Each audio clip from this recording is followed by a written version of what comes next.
paranormal concept show exclusive to the Paranormal UK radio network. Now, I know you guys are not used to hearing my dulcet tones on the first half of the show, but our lovely Paul is actually having problems with his internet tonight. So I'm just joined by my lovely Richard. Good evening, Richard. Good evening. How are you? I'm very well, thank you. And how are you? I'm all right. I'm well happy. I've got you all to myself tonight. You have, rah. Rah. Not quite all to ourselves because we're joined in the studio by the fantastically amazing Mr. Andy Mercer. Hello, Andy. You always give me a big cheesy grin when you say that about me. Oh, see, it make you feel good. That's a good Yeah, thing, that's very right? nice. It's very positive. Yes, I'm pretty good. Thanks. I had an interesting day working on my next book, which we're writing two books at the same time at the moment, which is quite a feat, even for me. But I'm kind of flipping between the two at the moment, so it's keeping me busy. But yes, had a nice, happy day. So How does That's that good. process work for you? Right, when you sit down and go, right, I'm gonna write a book. yeah. Firstly, how do you choose what you want to write? And then how do you go about it? What's that process for you? Well, to answer the first question, it's what interests me. I get gripped by various things. I've this kind of brain that gets very into something for a while and makes lots of notes and it gets interested and explores. And I get a little bored of the topic and I'll find something else and I'll get really into that one for a while. Then I'll kind of flip back to the first one again. And it's kind of works in tandem. If I get a little bored of one topic I'm working on, the other one kind of sparks up again. But these two are kind of related because how it started, I'm compiling a short book of essentially magical activity, rituals, etc., that I used to use many years ago, back in the mid 90s, really, before there was an internet, before we knew anybody else was involved. And it was kind of my own interpretations of some of the stuff, using like classic texts that I tracked down from like the library, but my own variations. So the book itself is a kind of almost a beginner's guide, but not a beginner's guide, if you like. It's sort of the way I've worked with stuff. So you can put it as sort of like the Andy Mercer's big beginner's guide to chaos magic. Well, not chaos magic. Oh, no. Oh, devil's work. No. No, it is very much in the lines of proper ceremonial magic with Oh, right. things like the Key of Solomon, that kind of thing. But it was, I've always had an interest in more scrying than anything else, which is the kind of astral projection type stuff you do, a crystal ball or crystal mirror, and try to travel to other realms or try to summon the things to you, but in the glass, not sort of appearing directly in front of you. Well, that's the idea. So I've adapted some of the more classic texts like the Grimorian Verum into a kind of how to crystal scry with the entities from things like the Gomorrah Verum and the Book of Solomon, those things. So you're kind of bringing those into the crystal ball rather than visiting or bringing them into sort of the realm around you. That's the idea. I mean, the kind of stuff that, we can occasionally do on investigations where we use a crystal ball and kind of look into it to see what we can connect to, perhaps something from the site we're at or other things. So the reason why I do that is because it was an approach that I got into quite early on. And then, of course, I discovered Enochian magic, which is all about that kind of crystal scrying experimentation. So that's what gripped me with that one. So that's the one book I'm working on. But part of it is compiling lots of old notes from, obviously, when I was younger, little notebooks I used to keep. And I came across some of the other writing I've done on runes. Now, most recently had the Armin and Rune book published, second edition of it from Troy Books. But I used to have a lot of a more stronger interest in the Anglo-Saxon runes before I discovered the Armin runes.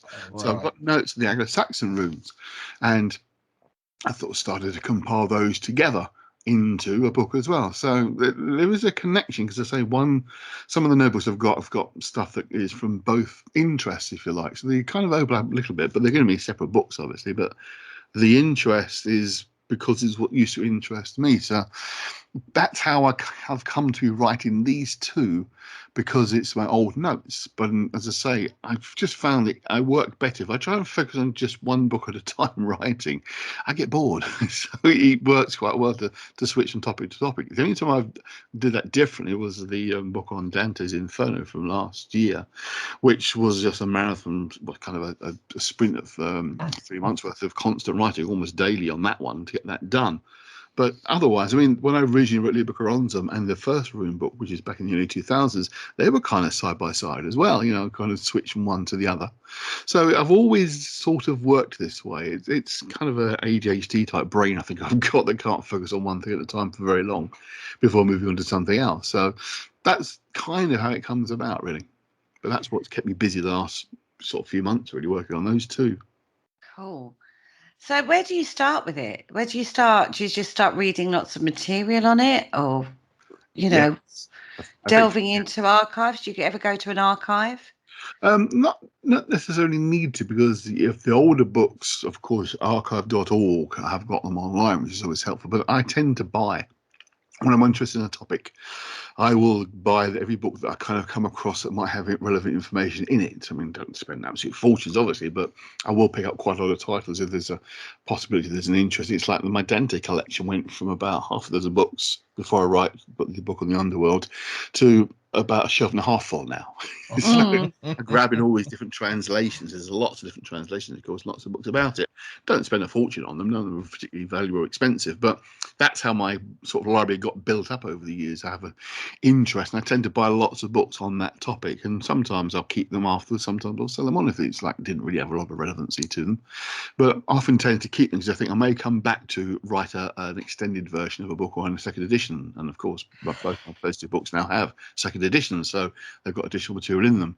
But yeah, it's kind of researching. I try to find an element that is particularly interesting in the topic itself, the more broader topic, kind of a certain section that kind of grips you. I think, I want to see that a bit further and see where that goes. And that's kind of how I tend to work. So I look for what you would call a USP, unique selling point, in what I'm writing, because none of the books I've written are on anything entirely brand new that no one's written on before. But the idea is you find something different in it, something that no one else has perhaps spotted or picked out from it. So that's what kind of motivates that sort of approach, is to find something different and then build around that little nugget of information that's a little different. As I say, my own approach to using scrying with conventional grimoires is a fairly unique approach as far as I can see. I mean, others have done similar kind of things, but not quite the same.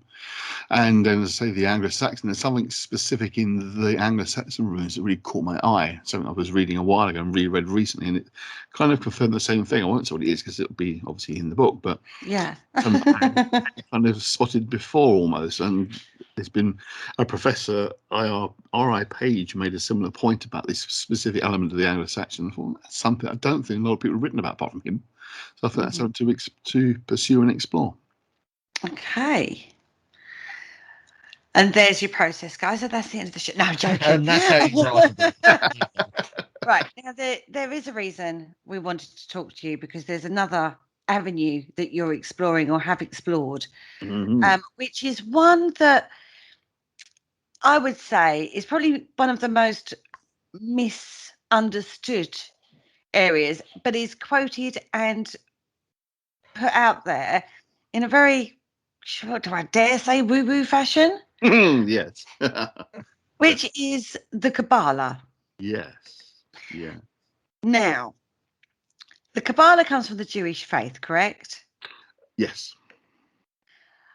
Not many people know a lot about the Jewish faith beyond the Jewish people themselves.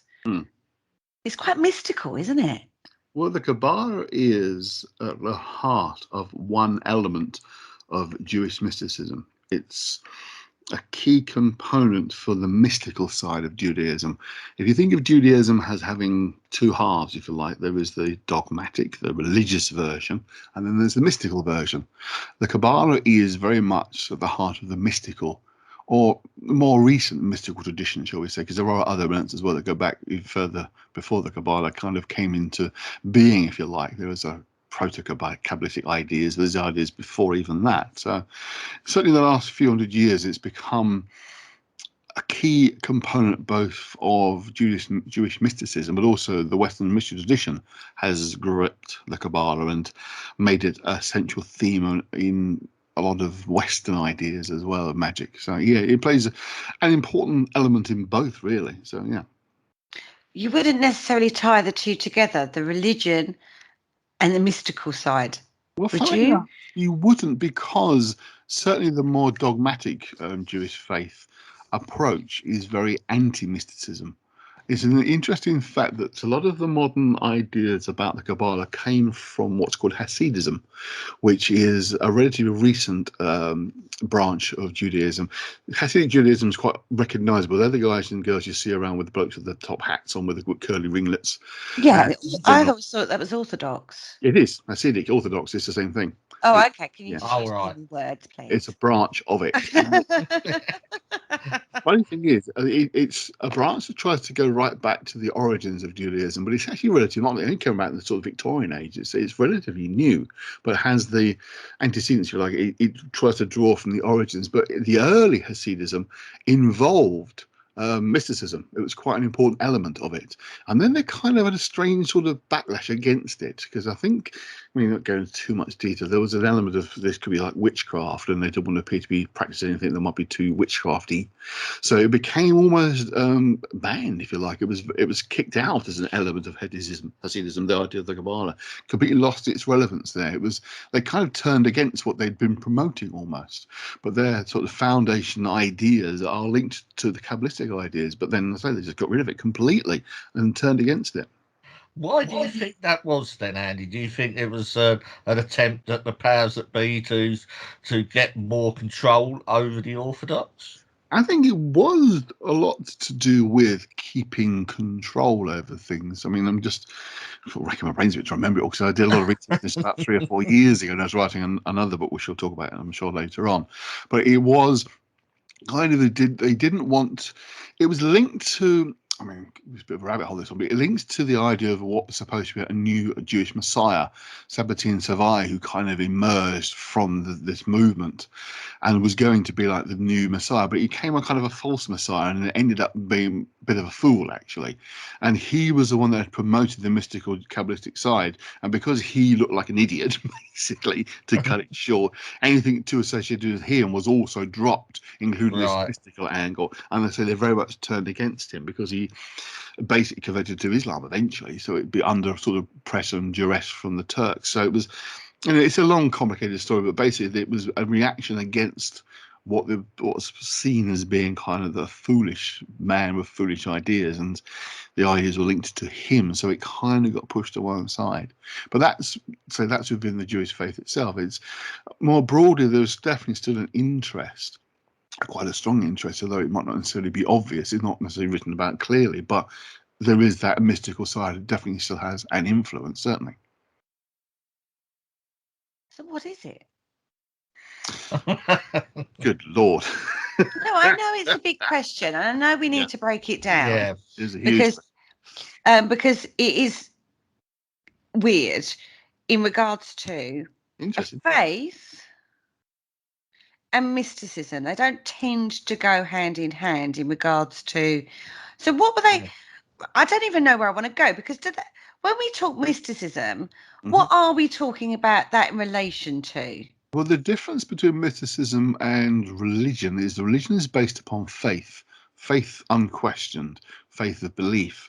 Mysticism tends to be more of a commune with, trying to connect with God, or God forms, if you like, trying to bring that sort of spirituality within yourself in a questioning, explorative way. They're kind of building up a mystical connection rather than simply a worship of. So it's not an easy one to define the real differences between the two, because depending on which faith, the approach between dogmatic religion and mysticism will be different. But you do find both Christianity and Islam have their mystical elements to them as well, which, I mean, in Christianity you have more sort of a Gnostic approach. In Islam you have the Sufi, and again, it's this kind of communing with spirits and God as a more of a kind of connected way, kind of having visions and that kind of thing. If that's the mystical angle of it. And the Kabbalah itself, it's difficult really to sort of nail it down in very, very quickly. It is, I don't know the best way to put it really. It's a kind of way of reaching back to God, finding your path back to God himself or itself, to reconnect personally to God. In Judaism, the relationship between man and God is a more distant, more spaced, if you like. The idea of the very personal Jesus Christian God is a little different to Judaic God. It's more of a distant out there God of the universe being, and it's like a long journey to get back to connect. And the idea of the Kabbalah is essentially try and balance oneself within, following the various spheres of the Kabbalah, following the journey through it to ultimately to merge back with Ein Sof, which is God himself at the top.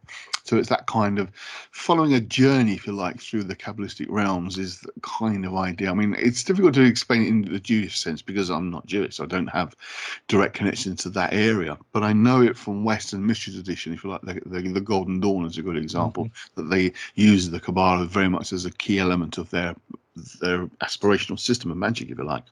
So if you went to a synagogue today, just your average run-of-the-mill synagogue, would you have any Kabbalistic teachings and you would hear whilst you're in there? No, none at all. Not really, not standard synagogue. I mean, there are organisations that are very much within the Jewish faith that you can do that, and you can learn about the Kabbalah. But if you ask your average rabbi about the Kabbalah, they've heard of it, they've been taught about it, but they don't know a vast amount about it because it's not something that plays a day-to-day part. In fact, I was actually at a Jewish funeral a few years back, and I briefly spoke to the rabbi because with Judaism you have the shiva, which is like our wake, but they can go on for a week. And you have daily services. They're usually for 3 days, but they can go on for 5. And you usually have like a daily service 2 or 3 times a day. The rabbi will come along and say prayers. And I just happened to chat with them once. And I was actually working on a book, which I'm sure we'll talk about later, that is related to the Kabbalah. And I was actually there because it's an all-day thing. And I have a little back room. I did a bit of work when I was there, but writing. And I asked him if he knew about the Kabbalah, which of course he said, I do know quite a little bit about it. It's an interest of mine. And he said, I'm working on what's called the dark side of the Kabbalah, which we'll come back to, I'm sure. And he was like, "You're what?" He was really quite taken aback. Like, "You're what?"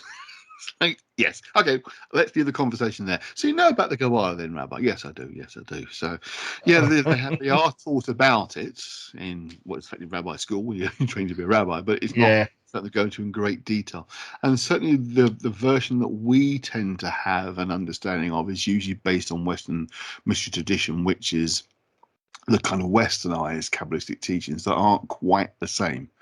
So, okay, so am I right in understanding that when a child is born, they believe it's born in sin and it's their journey of purification as they go through life? yes. Whereas we believe that every child is, from a Christian perspective, we believe that every child is innocent. No. No? We're born of sin as well, Christianity. Are we? Of course, We're all absolutely. sinners. Absolutely. Okay. There you go. Kerry. I was innocent when I was born, that's all I'm saying.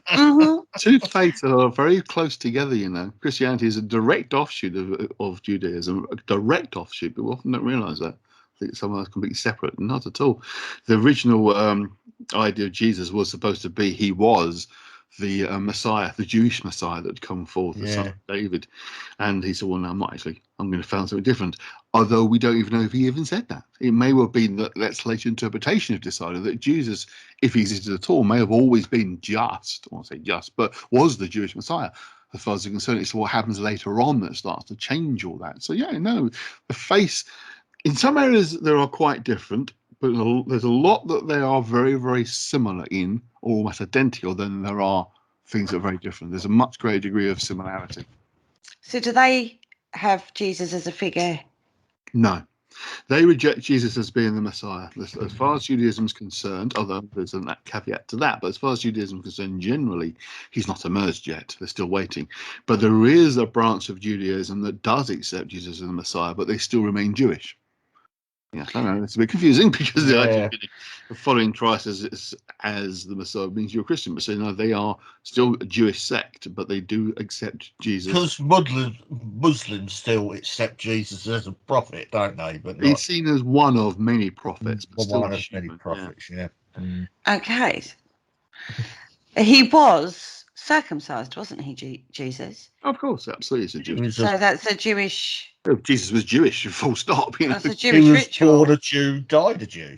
Yes, absolutely. Yeah, and he had King of the Jews put a crosses on the cross, didn't he? Yes, because he was in his time. If you follow the stories, again, the caveat is if he ever existed in the first place, which I doubt. But if he did, certainly that was the idea. He was put himself forward as one of a number of Jewish messiahs who'd come forth to free the people of Israel. So, he would have been seen that way and was mocked as being a Jewish messiah. Okay. Right, that was a little side shoot, everybody, to what the Kabbalah is, right? So we've gone off on an angle. Let's Although get back. there is a Christian Kabbalah, of course, which is somewhat different. Is there? Oh yeah, absolutely. There's yes, very much. I'm having a full education on multiple Here we go. religions tonight. The two Right. religions tell. and mystical faiths run very side by side. The idea is And the there's British Kabbalah. What's the Christian Kabbalah? there is an English Kabbalah as well. So You're yes, joking me. absolutely no, not at all. English Kabbalah, absolutely. A couple of things are worth knowing. Kabbalah itself means to receive. It's a system of reception of mystical truths. That's the term, what it means. The Christian Kabbalah makes some changes to the meanings of the 10 realms, the 10 Sephiroth, gives them different meanings, but they still have the same structure. And the English Kabbalah kind of does the same thing. It's a system of correspondences, if you like.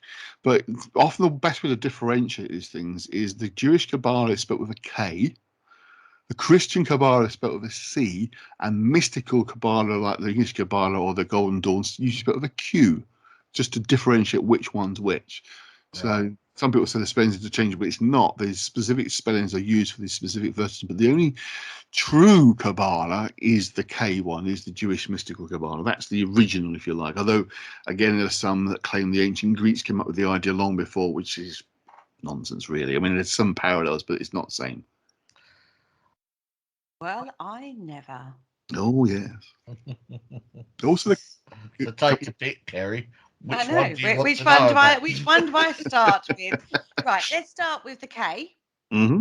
The K Kabbalah, because that was the original you said. Yes, that's what And I know about. And I assume that the C and the Q are basically a reworking to fit somebody else's remit. Yes, effectively, yes, absolutely. Okay, so we'll talk about the K, which is the Jewish Kabbalah. Right, everybody, let's delve into this. You've just talked about 10 realms. Yes. The Kabbalah itself is often represented by a thing called the Tree of Life, which is a symbol people probably may well have come across before, which is 10 spheres linked together by a number of paths. Each one of the 10 spheres has a specific representation of a particular element of the whole system, if you like. And the idea is the aspirant is to travel from Malkuth, which is at the bottom, which is the physical realm of existence now, up to Kether, or Keter, which is the crown, which is at the top, and from there into Ein Sof, which is above even that. If you like, the 10 spheres of the Kabbalah are the 10 levels of manifestation of reality, from the most base physical, this one we're in now, this physical land, right up to Kether, which is this next sort of step beyond towards God itself. And God itself is in the Ein Sof above that. So it's then often drawn as a symbol, which has basically 3 spheres on the left, 3 on the right, and 4 up the middle. So it creates your 10. And there are interlinked paths. Now, the paths have varied number-wise throughout history. There have been different numbers. The modern version tends to be drawn with 32 of them, which correspond to the letters of the Jewish alphabet. 22 rather, not 32. 32 in total, because there's 10 spheres and then there's 22 paths. Sometimes also linked to the 22 major trumps of the Tarot, but again, that's a modern Western mystery version that added that idea in. So that's the representation of the physical form of the Kabbalah, if you like, the imagery of it. But that's not the whole story by any stretch of the imagination. That's kind of a representation. And the two often get mixed up as if they're the same thing. But the Kabbalah, if you like, is the teachings. The Tree of Life is the symbol of those teachings that are connected together. And so each realm, the idea is that you're traveling through those realms and working through their meaning and understanding of relates to God. I mean, this is very kind of simplified explanation, if you like. It's probably more detailed, complex than that. But essentially, that's what you're trying to do, is to traverse those realms, which, has mirror in a number of different mystical traditions as well, traveling different realms. Of course, the other thing I've written about a lot is the runes, and that has Yggdrasil of its realms. But whereas Yggdrasil has Midgard at the center, with the other realms in more three-dimensionally expanding outwards and rising up and down below. With the Kabbalah, it tends to be you start off at the bottom and work your way up to the top through those 10 realms. This is bringing a lot of threads from previous shows, I feel, Richard. Do you have to traverse it in a particular order? Can you take shortcuts, sort of go straight up the middle? Yeah, I was just thinking that. Can you just not bother with the rest? You have to learn the lessons of the left and the right-hand pathways as well. It's all about balance. If you take the straight through the middle, you kind of miss out all the other stuff that is essential to get through the other sides, if you like, the other parts of it. It's all about balancing. I mean, they're the opposite each other. The idea of, for example, Gibora and Chesed are opposite each other. What's Gibora is severity. Severity. That's a new word there. Yeah. Severity. It's whereas Chesed is more mercy, it's more kind of caring and loving and caring. The idea is these are all elements of God, and that's the point. You have to cover them all because you have to connect with all those different areas. So they kind of balance each other out. You have wisdom and knowledge, and then understanding, which is more of a faith belief idea, which is Chokma and Bina, opposite each other. But they get balanced out in the center points. They build into this sort of connective realms, if you like, connective ideas. So if you were to start off to actually sort of go through this, would this be like a lifetime's pursuit? Would you need a teacher to do it? Well, interestingly, you're not supposed to be able to even understand the Kabbalah until at least 40 years old, and only men. Sorry, Kerry. There you go. That's the original early ideas. They still say you should be over 40. You should have some life experience before you begin to explore this. But, if you're very much a purist, then it should be men only. But there's no reason why not. Of course, it's nonsense, so you can't. But, that's what they believe, because you have the life experiences to begin to understand these teachings that God is giving you, these paths giving you. I mean, the earliest kind of mystical origins of the Kabbalah is that it was the original 10 commandments, that Moses received from God the first time, then he smashed those, and those bits were stuck in the Ark of the Covenant. Well, according to the mythology, the 10 commandments were the 10 spheres of the Kabbalah, which were then destroyed because man was ready for the mystical path. He came back then with the second set of 10, which were restored by God, but they were then the 10 commandments, the laws, if you like, of what we're supposed to do and not supposed to do. So, it's supposed to go back as far. So hold on, hold your horses right there. This old poor little female's understanding of this. Yeah. Right. Is firstly on that point, is that an ancient misogynistic perspective against women? Well, it goes through all the Western religions, all the Judaism, Islam, Christianity. They all have that same attitude towards women. Most world faiths have that attitude towards women. I'm afraid that you're sort of not capable, less capable of being able to handle this information. The fact that it's nonsense, but we didn't write these ideas. They come No. from. I'm not saying it's a modern idea. I'm just saying this is like almost like an ancient perspective of. Oh, it was always the men, women, pretty much. quite frankly. Other faiths around the world might be different, but certainly in the West, it's always been the case, whether it's sort of going further back to Mesopotamia and Sumeria, all those kind of places. There was always much the male side was the more. I must admit, I'm a bit surprised to hear that, considering that Judaism, you're probably going to correct me now, comes through the female line, though, doesn't it? It does, absolutely does. Yeah, I mean, the female rabbis ad infinitum has always been the case as well. But, it's just this mystical teachings. I mean, they are kind of a product of their time as well. But what I was leaning towards the fact is you often think of the Kabbalah as being very, very old and around for a very long time. It hasn't. It came about in the 11th to 12th century. And in Spain and Italy, it was formulated around those times. So it's not as old as you might think. But when you go back to that kind of early medieval time, then that would have been very much a male-dominated time frame, if you like. So it just reflects that period, that there aren't any older, mystical, female Kabbalistic writers. They all tend to be old men, which is often the way of the world anyway. It's often the way, to be fair. Running everything. But so it's not as old as one might think. Some of the mystical ideas themselves are older, but they weren't really formularized into the Kabbalistic teachings until the 11th and 12th century, in 12th and 13th century, to say, in Spain. Is where they really began to come together in a series of books that have become known as a Sefer HaZohar. The Zohar is a massive collection of texts that basically are the foundations of the Kabbalah and other things as well. But that's really where it comes into this formulaic form of how it works, how the system is built. Right. Second point, going back to my points where I went, hold on a minute. So Moses came down with these 10 teachings. Yeah. Decided that we weren't ready for it, or God decided that we weren't ready for it, smashed them, put them in the Ark of the Covenant, and then gave us another 10. Yes. So God sort of went, oh, steak. Well, what you might not realise is he was whoopsie. Old Moses was up that mountain for 40 days. And the people were thinking, where's he gone? He's buggered off. He's left us. This is not very good. We need to perhaps head back to Egypt where we were slaves. Or perhaps we need to go back to the old ways of worshipping idols. And they built a gold statue of a bull, which is an Egyptian deity, and we're worshipping that. And Moses came down and thought, I've been gone 5 minutes, guys. You're off for a couple of weeks, come back with these really important teachers. And now you're worshipping some bleeding bull. I wasn't happy with that. Yeah, I can understand that. So you threw the stone tablets at the bull. The lightning struck the bull and destroyed it, and then these were reduced to dust. And then what was left was put in the Ark of the Covenant, and it was given the new covenant, which, to say, is the rules. Now, this is, I say, that's just the Kabbalistic version, if you like, or the old story, if you like, of the origins of the Kabbalah. I mean, it isn't true at all. I mean, none of it's really true. Right, so they're using... you can't prove it's not true, Andy. Well, in a sense, it's retro writing because the Kabbalah only goes back to the 11th century. So it's retro writing.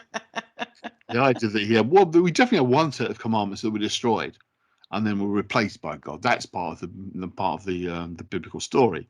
The difference is the Kabbalists were saying that the first version, so it was the Kabbalah, and the second version were the dogmatic rules, whereas a more conventional approach would say that it was just the same dogmatic rules, just reinstalled once he was given the new set of tablets. So that's where the difference lies. Is what was on those first set of tablets. And of course, there's no way of proving what was on any of them. So. And on the first set of tablets were the mystical teachings that he thought we weren't ready for. Yes. That we have now decided what they are. Well, it's one of those things. It's little bits of writings that go back probably to as early as the 3rd century AD that contain elements of what would become the more established Kabbalah later on. You have the Sefer Yetzirah, which is often described as the proto-Kabbalah. There's Kabbalistic ideas, mystical ideas that you can associate with the Kabbalah later on are found in those writings, and they come about the 3rd century. Then you have the Sefer Behir, which is a little bit later on, which again has some of the ideas installed. It's only when you get the Sefer Zohar be written, as I say, in around the 11th, 12th century, the ideas really become much more codified and set out. But again, it's all very cleverly done, primarily through mystical readings of the Torah, or what we call the Bible, the Old Testament. The Torah hides the Kabbalah within it. Those Kabbalistic teachings are in there if you know how to decipher them. And the Sefer Zohar is about deciphering the stories and finding the elements within those stories that reveal the Kabbalah to us. And as I say, it's fascinating stuff. There are 3 English translations that are available of what you would say was the complete Zohar, because it's quite a large text. The first one came out around about 1909, which is called the Sonsino version of the Zohar, which is a 5-volume set, but it's not complete. They have left out texts that they didn't quite understand. They found too complicated to translate from the original Hebrew, which was written in, of course. And that one was around for a number of years as the only English language version. Then in the 1970s, there's a place called the Kabbalah Center started up. That's become probably best known because it used to sell bits of red cotton that followers and adherents would wear. I mean, Madonna was a follower at one point. That's right. She still is, I believe. Right. Yeah. That is very much a kind of diluted, watered down version. They translated the Zohar into 23 volumes, or 22 volumes and an index, which is huge. I've got the 4 set here. I'm actually really cheap, I have to say, but it is huge because they contain both the original Hebrew and English translation. And the English translation is in a large font, so it fills a lot of space up. But their version, unfortunately, they were pushing very much their own agenda and approach, and some of the translation has been altered, if you like, to suit them, what they are promoting, which is not quite the same as traditional Kabbalah. Indeed, some of the translation, their own notes, if you like, their own ideas are interwoven into the text. So you don't realize that you're not reading the Zohar itself, you're reading their kind of notation hidden within the text.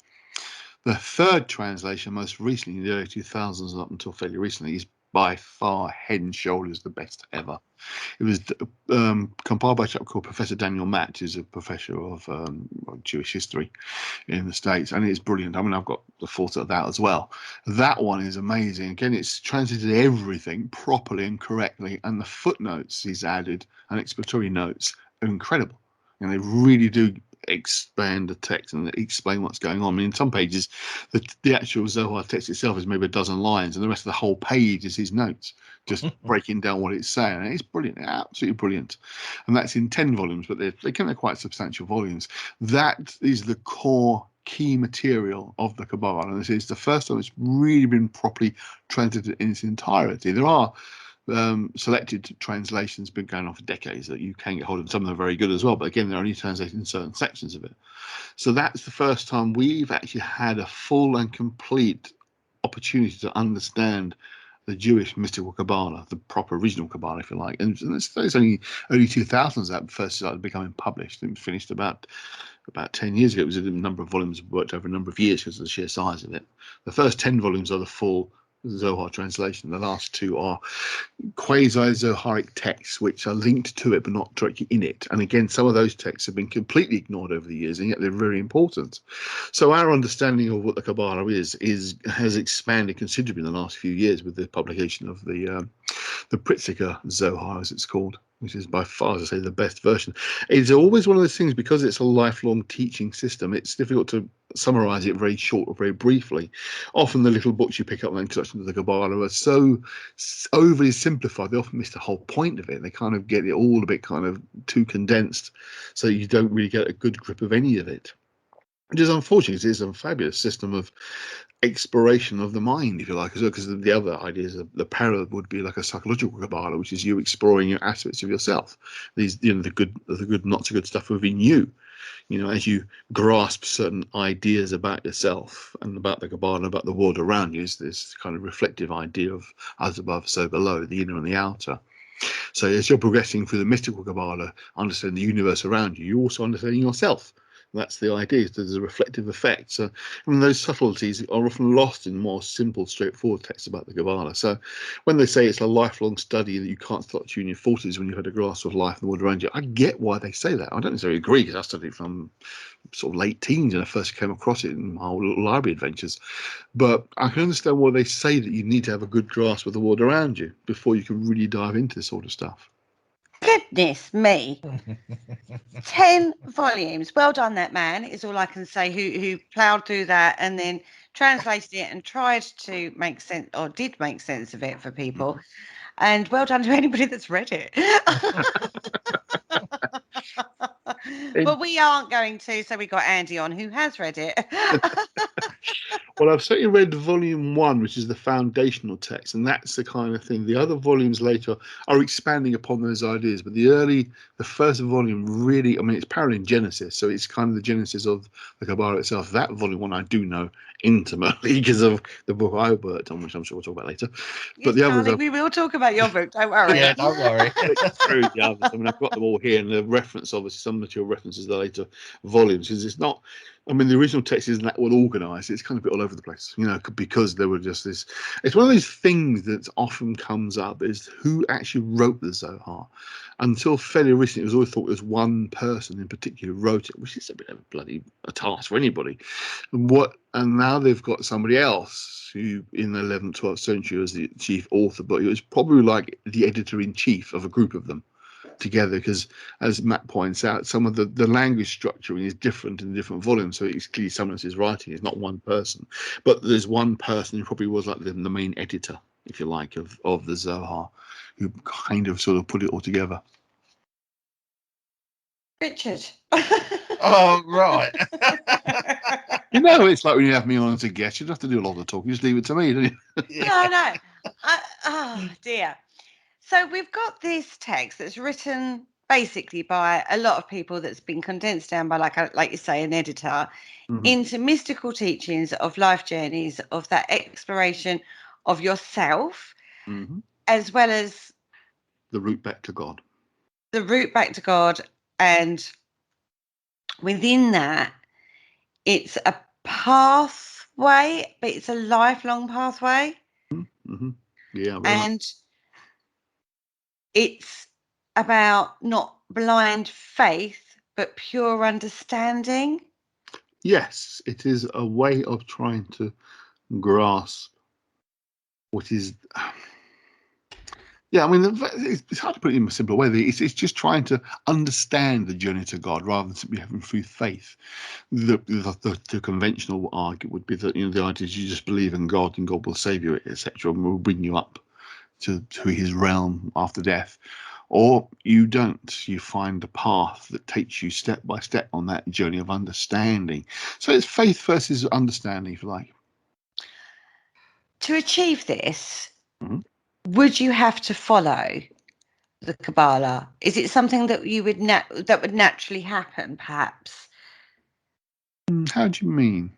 Well, we all go through life lessons in life, don't we? And Mhm. you know, we get tested, I suppose you would call it. And we all have to examine how we're going to respond or what action we're going to take in response to a situation that comes up. Yeah. And you 90% of time in a life lesson, or 100% of the time, I'd say actually, in a normal life lesson, nothing to do with religion, nothing to do with anything woo-woo.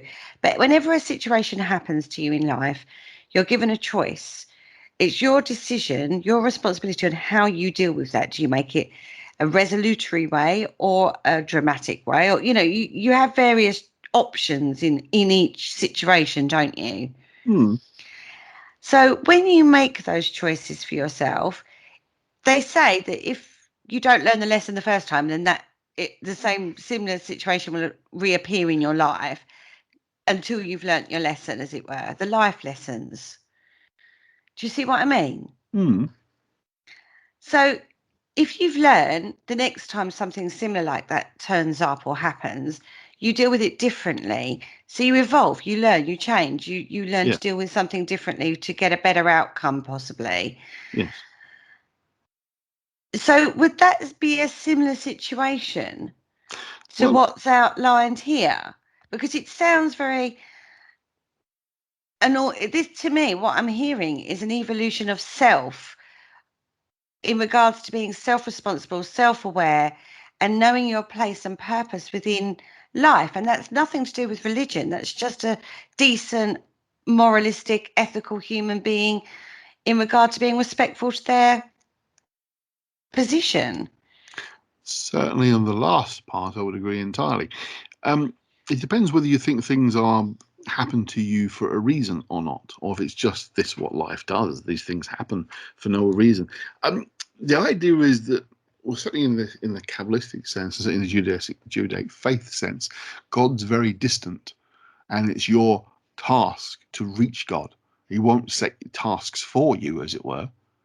You have to work your way back. I'm here. I created you. You exist in this universe. I've given you free will to do what you want. Mm-hmm. You can either pursue a path back to me or you don't. If you don't, you don't. You don't get back to me. You know, we don't have, Judaism doesn't have the idea of everlasting damnation in hell. That's not an element of Judaism at all. Mm-hmm. So that isn't necessarily, if you don't follow my rules, you're going to get sent to hell forever. That doesn't exist in Judaism. It's a very different idea of hell. So you don't have that. As I said back at the beginning, the Jewish approach, and in a sense, the Kabbalistic approach, true Kabbalistic approach, is that God is something distant and remote. It's not interfering in your life day to day. It's just what is, what happens. There's no personal relationship there in the same way that what you're talking about is that kind of almost karmic relationship with a deity, which isn't part of this faith system at all. In fact, it's not really part of Christianity. Really. Christianity has a more of a personal relationship with God, but it's not necessarily totally just I'm setting tasks for you to perform and you have to get out of the situation that I'm throwing at you. It's one of those things that often is a question in Western religion, is the idea if we have God controlling things and free will, those things aren't totally compatible, because if God's controlling everything, we don't have free will. So the choices that we make are God influenced. Therefore, why do people do bad things? So either on the one hand, you've got a very personal God that is influencing your life, or a remote distant God who isn't. You can't have both. That creates a bit of a conflict there. So, life throws situations at you. The Kabbalah can teach you ways of dealing with what comes into your life, by compassion and care, mercy, etc. But there's nothing specifically saying those things are going to come into your life. One of the arguments is you do sometimes hear is, if given what happened at the Holocaust, why the hell do Jews to believe in God? And their answer would be, well, God didn't cause a Holocaust because God doesn't work like that. Yeah. So that's the thing. That's a man thing, Yeah. taking a Christian perspective on the Judaic faith, which Christianity would have. But Christianity has a bigger problem with that kind of notion of very personal, controlling God causing bad things to happen like that. Because you said, well, you got free will. People can choose their actions. So, there is a difference there. Well, I agree with that, actually. I agree that he doesn't control. That you are responsible for your own actions on this planet. Which will include everybody. So therefore, but nothing it's not God's fault. Yeah, nothing's sent to you as a lesson in life. No one's making those things happen. It's just what happens. It's a fundamental human nature to see patterns that don't exist. Whether that's shapes and forms, like seeing faces in random two dots on a line, or things in the clouds, shapes in clouds. Also the connections between causality of events. We create a causalities that don't necessarily exist. We can't find a reason for it. It'll be God's fault, if you like. It's a common thing. One of the things you often see is very much a Catholic form of personal God that influences life. Often things like horror films, often the protagonists of people involved are often Catholics. This is an interesting thing because they have that much more personal relationship with God and the devil, whereas Protestant Christianity doesn't have that so much, and certainly not in Judaism at all. There's no Jewish devil. There's no devil in Judaism. So there are elements there which are very different. So you get that reflected in the fact that the way in which the Kabbalah itself doesn't have a negative path. Now there's a potential negative side, which is something that we could talk about. But this path is, if you fail to follow these paths, you don't go to hell. You just don't get anywhere. You kind of stop where you are. You don't learn those lessons and get the lessons aren't that. The lessons are not what happens to you; it's how you deal with them. Yeah, very therapy there, based, but it is. It gives you a way of dealing with X, Y, Z if these things happen to you. Yeah. So, I mean, we've all had situations where we say, "Why me? Yes. Why has this happened? What? I don't understand this." But that's a natural response to something happening that, firstly, you've got no control of, but also you try and understand something that you can't understand. Yeah, exactly. There isn't a reason. The why me is, well, actually, there's no damn reason at all. It just is. It's about your reaction to what's happened, not search for the why, because there isn't one. You just have to be responsible for yourself and work out how best to deal with that. Exactly. And it's finding ways of dealing with things that this offers you, if you like. An element is of how to deal with what to present from yourself, the situation you find yourself in, how to best be yourself in that situation. What's the best approach for you? So in the Kabbalah, does it outline certain circumstances and the best way to deal with it? The Zohar has examples of things, yes, of how a lot of it is a dialogue between two rabbis about how to deal with situations that emerge, and looking at the biblical teachings of how to deal with the situation, what God is perhaps trying to tell us in this experience. So it's a lot of it is a kind of a dialogue. So yeah, you have like Rabbi A talks about experience A, Rabbi B has a suggestion of how you should deal with it in accordance with tradition. So yeah, in a sense, yes. But it's not a way of, it doesn't tell you what to do. It guides you. It's like your best mate giving you some advice. I'm trying to dumb it down for myself in my own brain, really, to be fair. I do this, everybody, so bear with.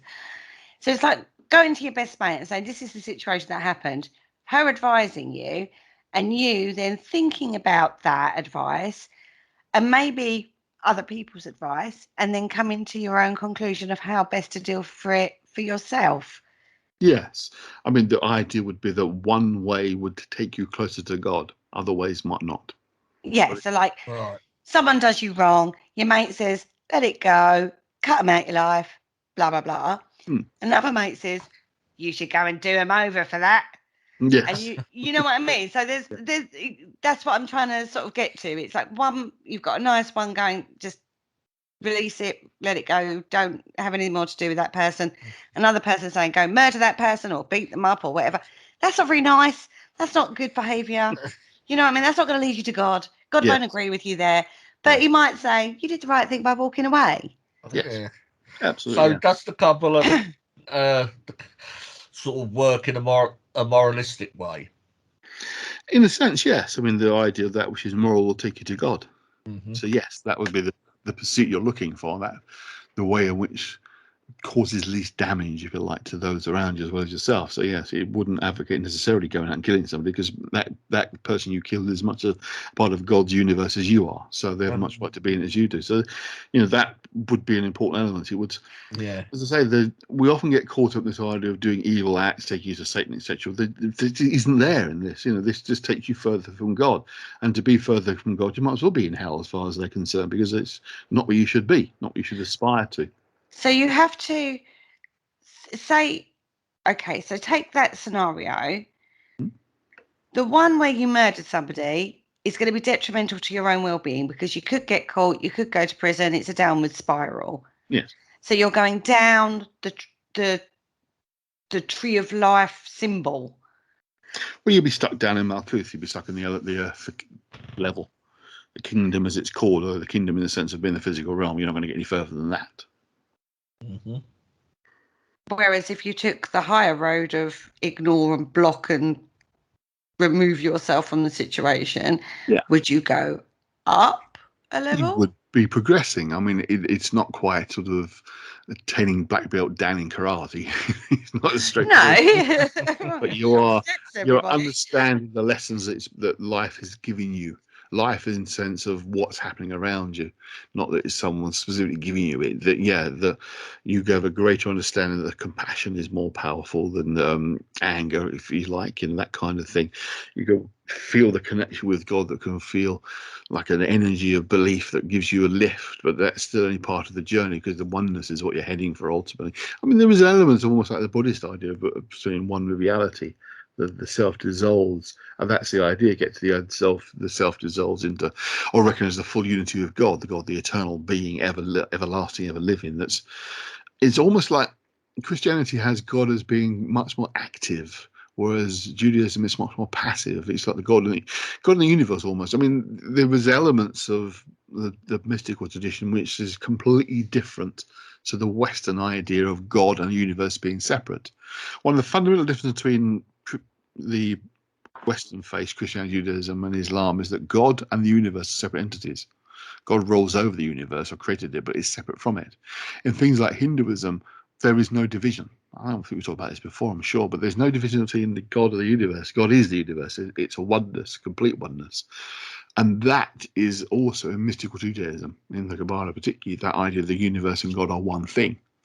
So you're not defying a God, you're defying the universe. The whole thing is all part of that one. But it's static, it's eternal. The mystical idea is, at least, that it's just it is the beingness is there. There's no active action of God itself. It's just what we're doing within reality.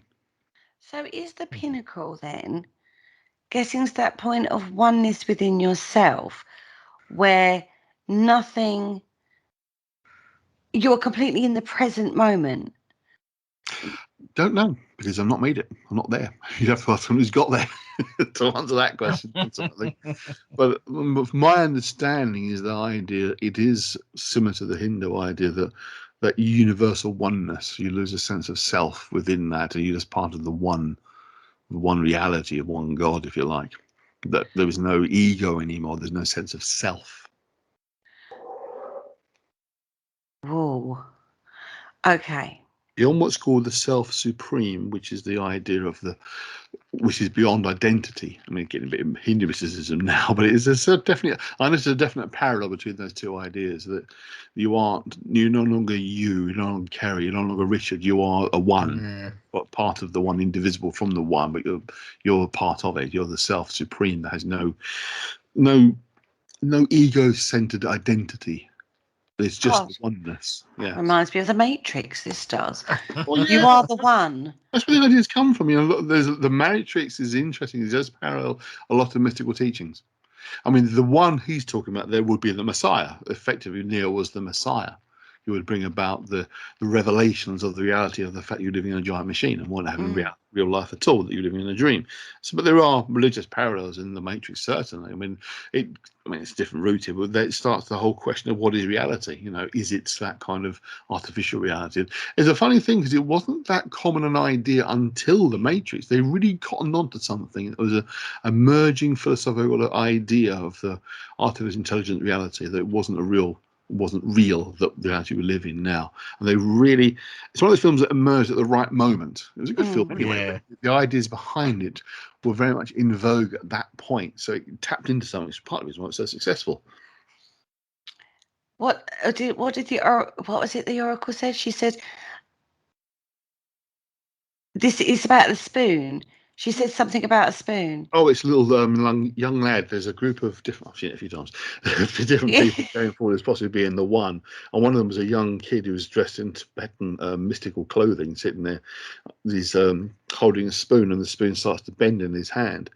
And the lad says to Neo something along the lines of, you know, it's don't think of what he was saying was, don't think of bending the spoon. Realize the spoon isn't actually there in the first place. Yeah, and Yeah. this is what this idea is. What we're talking about, isn't it? Well, no, because there is objective reality exists in this mystical tradition. It exists. It's real. It's God. You know, it's not. You can't manipulate it because you can't manipulate God, if you like. So it doesn't work in that way. The argument you get in the Matrix is the objective reality they appear to be living in doesn't exist. It's a construct. What you would say in this faith belief system is that there is a physical reality that is out there, and we're part of that. So it's different in that respect, but recognizing the origin, if you want, of reality in which we exist. It exists, but we're recognizing the origin of it. Right. Big topic. It was. I was quite surprised when you suggested it. What? The Matrix? No, the Kabbalah. Oh, the Kabbalah. Kabbalah. Yeah, no, I know, because we've skirted around several topics over the last few weeks, which basically Paul was like, well, just do one show on the Tree of Life. And I mean, it's not that easy. And he was like, well, yeah, it is. No, it's not. And we introduced varying concepts and varying ideas, which all come back down to the basic or the ancient belief of the Kabbalah. I don't even understand it. So when he said, let's do a show on it, I was like, it isn't that easy to do. The research that would need to be done to do the concept justice and totally understand it is not something you can just cobble together for a 2-hour show. You have to look at it from different perspectives and different understandings of that teaching to understand the Tree of Life scenario. Do you know what I mean? Then mysteriously, Paul has no internet. And then, funny enough, Paul has no internet. And no, how does that work? Right? But this is the whole point of this. I'm grappling with various concepts, not going to lie, because it ties religion and people and perspectives onto an ancient system that is woo-wooed up to the hilt these days and sound bited down pretty much in a lot of memes and crap that you see out there. So for me, this is an education in itself. I'll hold my hands up. This to me, and we haven't even got into the other side of it that Andy's researched. And we're coming to the end of the first half of the show. So you can understand how big, when I say Paul brings big topics to the table, like the Tree of Life, it's not that easy to just do a 2-hour show on it. You have to break it down. You have to look at it in concepts and different areas to grasp it. And even after the whole time we've doing, I think, Richard, you can agree that it's not something that's easily grasped. Well, this is the whole point of the Paranormal Concept show. You know, we don't try and dive in to these big. We recognise what the big topics are, you know, and we will sort of tackle them over a series of weeks and sort of like, and like this subject we're talking about tonight is sort of come at the head of probably our last couple of shows we've been sort of doing. There's been a couple of odd shows in there as well. Yeah. To take a break from it. But like Andy said, when you have a big topic, sometimes it becomes overwhelming. You have to digest it. You have to think about where you're going to go next in your understanding of that. And everybody's journey for that is different. And I think tonight's show is demonstrating that in its entirety. And thank you, Andy, for coming on to help explain it. We have actually come to the end of the first half. So hold that thought, because we're going to take a quick break, grab a breather, regroup, and then come at it again right after this.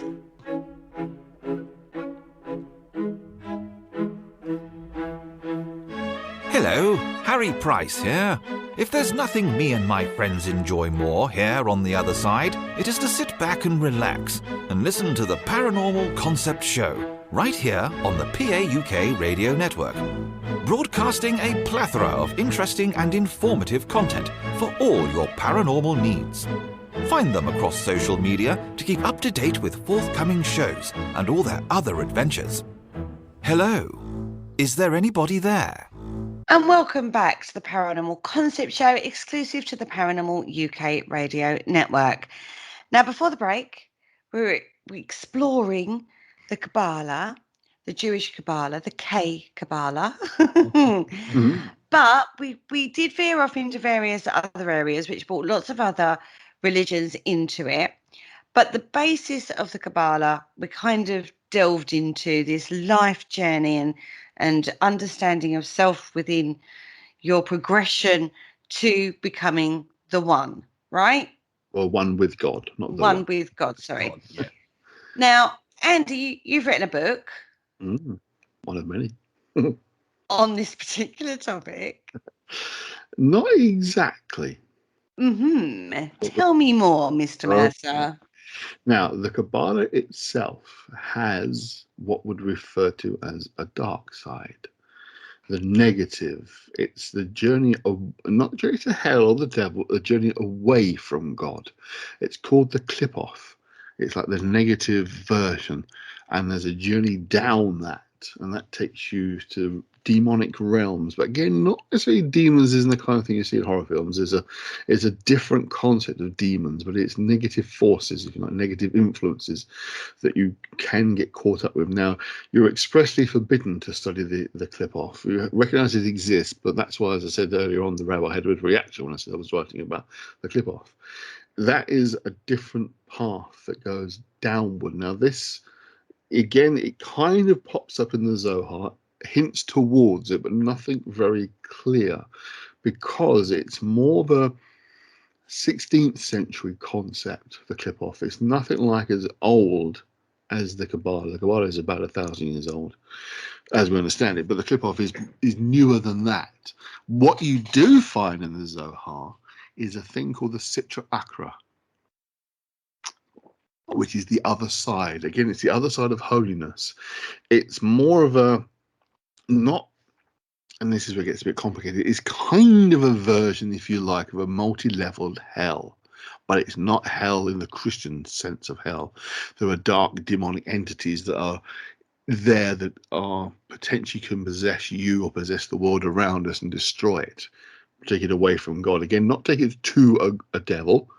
And I keep emphasizing that there is no sense of devil in the same sense as in Christianity, but there is a idea of the negative forces causing probably chaos is a better way of putting it, if you like, disorder and disintegration of reality into a form that's other than what would suit us, if you like. That is often linked completely with the clip-off, as if they're the same thing, and they're most certainly not.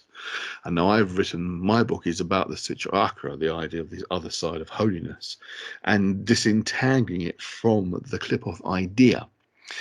So that was what I've written about. The book itself I finished over 2 years ago, and unfortunately my publisher has been rather delayed. Now it's quite a magnum opus from me. I don't tend to write very long books, I have to be honest, but this is far longer than anything I've written before, and it's probably going to be another year, I expect, before it even comes out. So it's going to need revision, there's no doubt about it. But that was the journey that I went through, exploring the Zohar, the darker side of it, that they write about, but you're not supposed to get involved in, because it is the bad stuff, if you like.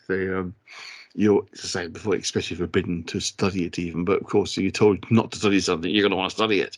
So that kind of took me on that journey of understanding, if you like, not that, as I said, we have free will, that we have inclination to do bad things, and this explores why we do the bad things. You mentioned that it is not as old as the Kabbalah itself. When did this sort of come around, or when was this first? Well, the clip-off dates back to what's called the Luria Kabbalah. There's Isaac Luria. He kind of standardized some of the ideas of Kabbalistic teachings, but again, distorted them a little bit. And it is, in fact, the Kabbalah Center's teachings are based on Isaac Luria, this like reviser of the Kabbalah in the 1600s. With his writings, you get the real sense of a clip-off existing as being the negative, being the darker path, if you like. But the clip-off is, to say, that dates from them, but the Sitra Achra, which is the other side of holiness, that goes back much earlier than that. Is even hinted at in the Bible, in some actual biblical text. They're talking about this, the dragon, the lion being defeated by the dog ravaging them. It's a kind of parable story, and the dogs have emerged from the Sitra Achra. They are the negative force. They are the darker energies, if you like. So is it a direct mirror? So like the Kabbalah is you becoming at one with God. Yes.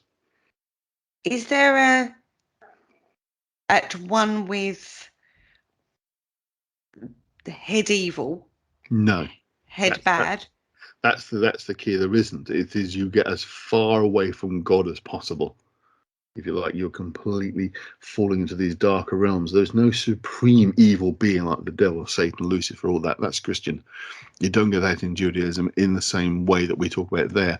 It is just utterly disassociated, disconnected, no possible return to God. That's the hell, if you like, that idea. You can get nowhere. There are concepts like Gehenna, which is a kind of temporary hell, which you might spend some time in if you've been bad before you go on to elsewhere. But there's no everlasting damnation of fire and flame in Judaism. So you don't have that experience. You can't go into that because it doesn't exist. It's not seen in that same way. What's interesting, and often just a slight aside, that we talk about people going to everlasting damnation and hell, burning in hell now. Well, according to actual religion and Christianity, no one goes anywhere until the final sort of emergence of Christ again. Which is what Matt Arnold talked about. Yeah. Yes, the second coming, isn't it? Yeah, we're all dead. Exactly. Everyone who's died remains dead until that point. And those that don't go up to in the rapture, go with God, go to hell. So it's always weird. And many films talk about the idea of, these people are in hell, demons coming from hell. Well, there isn't hell. It's in waiting. There's no one there yet. Satan's down there waiting for people to go and join him. So there's always these kind of strange duopathies, this kind of conflict of ideas that doesn't really work together, but yet they seem to be brought out together. But you could argue with the Sitra Achra that these things are active and alive, these demonic forces they're not sort of fallen angels, they're just demonic forces. They are there, existing and ready to attack and take over the earth, given half a chance. So it's kind of strange. That is more like the kind of things you see in these horror films, but that's not Christian, not proper. So if you descend into this realm, the clip, would you have to put the same sort of work into it, sort of travelling the paths as you do going up the other way? Yes, the idea is, if you're exploring the clip off, then yes, you are following what sometimes referred to in modern times as the tunnels of Set. It's this journey downwards to the demon forces. But to say, one of the biggest problems is the clip off and the Sitra Achra being mixed up when they're actually separate concepts. There are different ideas. One's much older than the other one, as I say. One superseded the other one in modern writing, but they are separate. But it is when we talk about specifically the Kabbalah, it is the clip-off, is the negative version. It's the downward journey into these darker realms of evil force, which tears you from limb and destroys your soul and tears you. But it's not a nice place to be, basically. It's not like have a party with the devil down there. You're going to be torn apart. Be destroyed, repeatedly destroyed. So often the images of hell, if you like, the burnings and the tortures of hell, are kind of borrowed from Judaic ideas, but even they said that's not quite how it works. It's kind of weird blurring of this super beast at the bottom of being Satan, ruling over these fallen angels, are torturing people eternally, like we described when we did the show about the underworld from Dante. That idea, as I said then, that whole idea of how hell worked like that comes from Dante. Really, he kind of put it all together, and it's been the model that's been worked with ever since. Well, his versions exist because he didn't make it out of the blue, but he codified it, if you like, and it is a blurring of those ideas. You see, that's one of the funny things actually that's interesting, is that there is a Jewish version of Dante's Inferno, which kind of parallels what Dante talks about, which was published around about the same time, and there's a very good chance that the rabbi who wrote it actually knew Dante and did like a Jewish version of it, which is quite fascinating as well. Okay. So on each stage, are you consorting with a negative entity that would compel you to go down the wrong path? Whereas on the nice side, you would consort with positive entity to, because I'm still not getting the mystical link here. This is just sounding like life journey to me. This is just sounding like evolution of self. You've got the devil and the angel on each shoulder, and you either do the respectful, ethical, moralistic perspective, or you go, sorry, I'm going to do the worst thing possible in this situation. This is where I'm kind of having trouble. Okay, put it in the most simple sense. God tells you to do X because you're supposed to do X, and God tells you to do it. That's faith. That's not questioning, why should I do what you're asking me to do? Yes. God says, don't kill other people. Okay, yeah, we agree that's a nice thing to do. Don't steal. Okay, that's a nice thing to do. Yeah. Don't lust after your neighbor. Okay, well, why not? If you start asking the question of why, you start exploring why you're supposed to do this and not that, then you're into mysticism. You're into that path of understanding rather than blind faith. That's the fundamental difference. And if there's a good angel saying do good, bad angel do bad, and you buy one or the other without question, that's just faith. That's just getting reason, forgetting logic, forgetting thought, forgetting understanding. It's just pure faith and nothing else. And conventional religion, Christianity very much so, Islam very, very much so, is don't question God's word, God's will. It's the will of God. Do what he says, regardless of what you might want to question or even understand why you're doing it that way. But none of it's God's word. It's man's word written down that's just said it's God. You see, that's the purist would say, no, it is the word of God directly. Certainly Islam, as far as Islam is concerned, Muhammad is quoting the word of God directly. It is the word of God, full stop. I mean, if you'll be blasphemed and beheaded for saying anything other than that in a more strict sense of the law. And even some forms of Christianity, you're sort of like your evangelical sects will actually say the Bible is the word of God. Yeah, absolutely. We could argue that point. It's but easy the point... it's easy with the Quran because it's pretty short and straightforward. Yeah. It's a very short text for a religious text. But you come to the Bible, Old New Testament, oh my God, it's full of contradictions. It's full of confusion and different ideas and things that God would say was okay. We see it's abhorrent now. He wouldn't accept. But then in those days, it was absolutely fine. But as Richard says, I mean, not having to go Islam here at all, but it is very much a faith that does follow the word for word what's in the Quran as being the teachings. You get these big Islamic scholars, they're interpreting what is God's word directly through Muhammad. There isn't that kind. Muhammad is a human being who has that direct connection with an active living deity that's there, if you like, whereas Jesus is a manifestation of God is the idea, and those are teachings directly then. But remember, the Christian faith didn't say that the Old Testament you should throw and ignore it. That's incorporated into it. So that's often the confusion. Now, sometimes I think Christianity would have done a better job if it abandoned the Old Testament completely because it's too contradictory. But he didn't. But the Old Testament works for a distant, absent God who's not directly influencing your life. It works at that level. See, that's the problem when you bring in this older text which doesn't portray God in the same way, then it creates a confusion. The idea is those things exist in those realms, so they only exist in those realms. So They when are you there. do the click, are you conjuring up these entities? No, you're going there. So you're going to the entity. Yes, you travel. I say this modern term, but it's a nice one. You traverse the tunnels of Set. You follow it down. Set as in Seth, as in the the Egyptian god of the evil one, if you like. Yeah. Oh. Right. So is this like, and I'm dumbing this down for my brain again. Mhm. You know, like, and I'm going to use a modern analogy. Bringing another film onto the table here. Is it like when Voldemort split his personalities and became less he became less man because he split his parts of himself away to become the most base evil person going?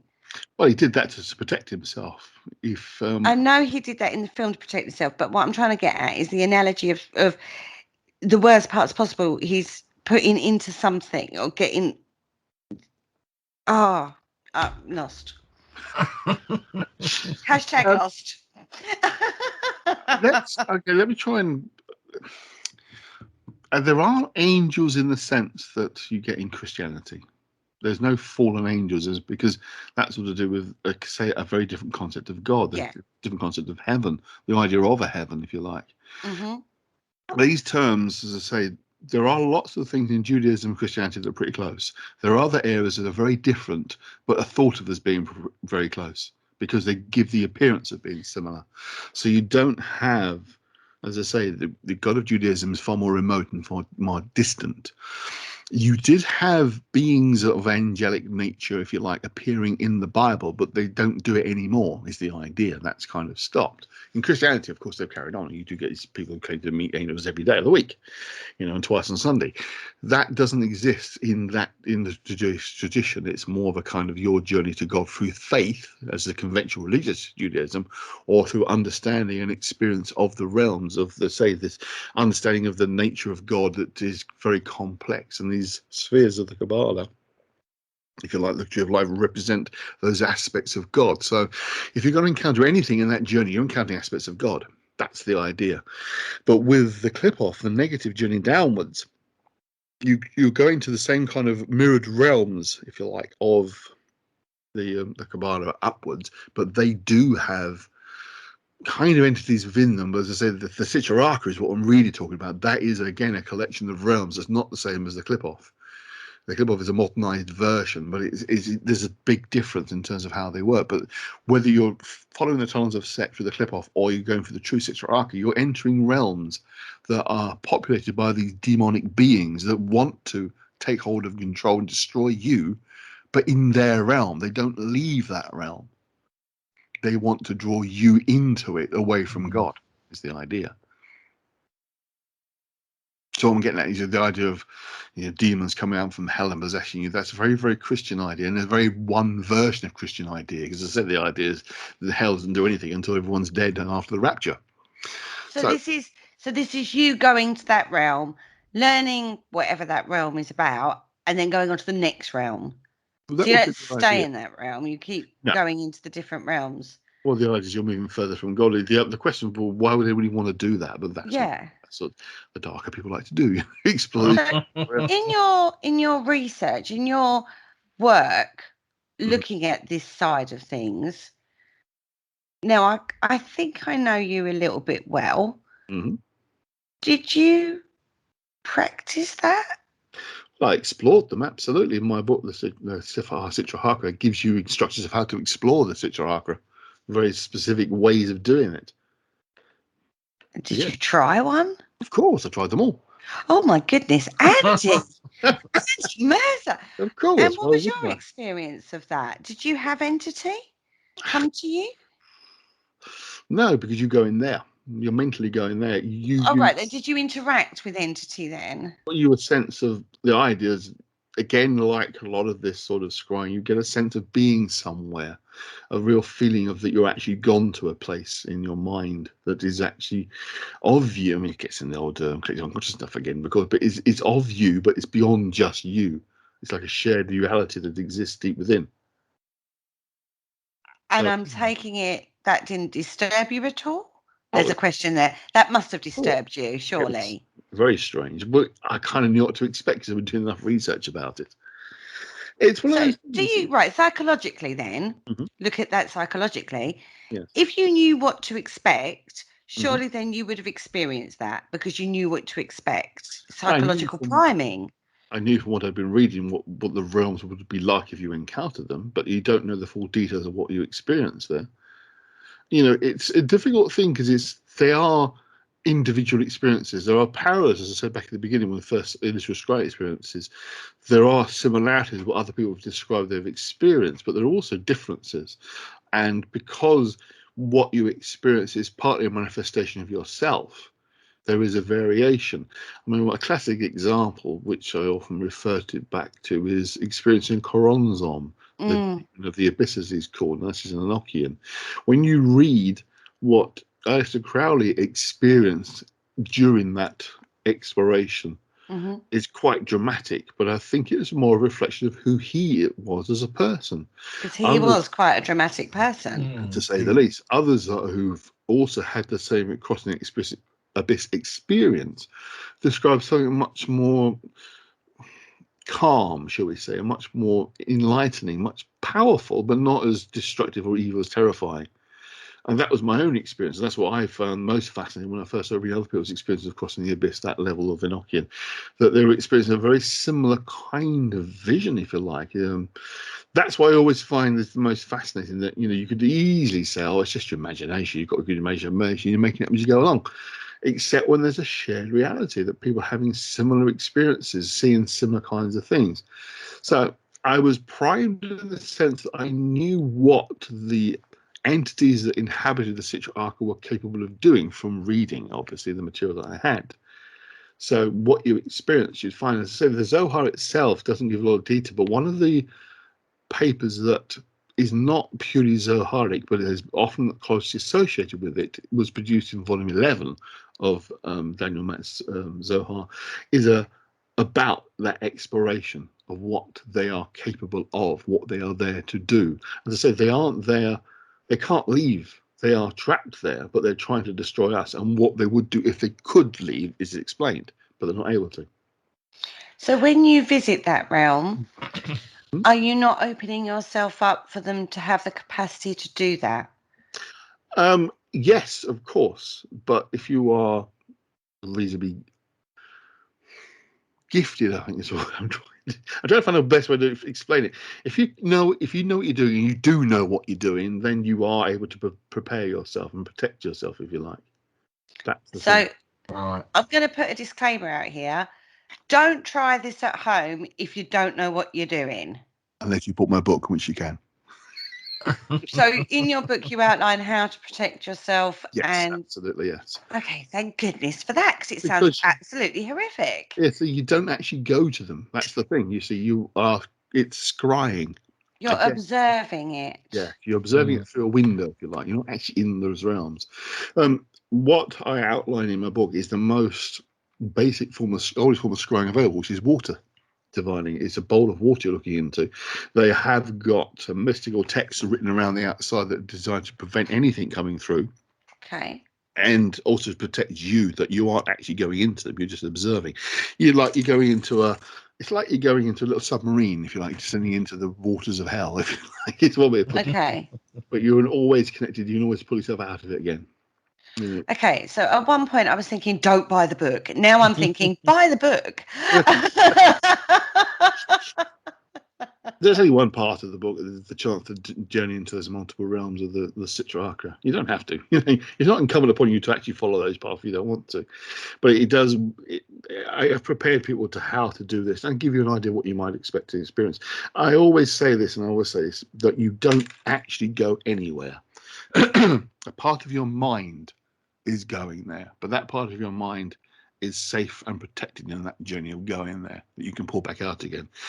People again will get the same nonsensical idea that we're talking about, that this is some kind to do with Christian demons who can possess you and take over you and have to be exorcised. It doesn't work that way. These things cannot and do not leave those realms. They can't, because that's their purpose, is being there. You can't leave it. You can gain communion with them, connect with them, gain an understanding or experience a connection, but that's it. It's like the equivalent of phoning somebody up on your mobile phone and talking to them. They're not going to then suddenly appear in your room, just because you're on the phone to them. They don't teleport through the phone. The same things here. They don't teleport into the room around you. And people are going to say, "Oh, you don't know this," or this or devil's work, that kind of thing. It's like, well, people do know this. People have been working this stuff for many decades, and they have an understanding. If you're going blindly, sort of just tramping around and trying to think you're going to become some kind of super demon, you're not. That's basically what's going to happen. Nothing will happen to you. You won't gain anything.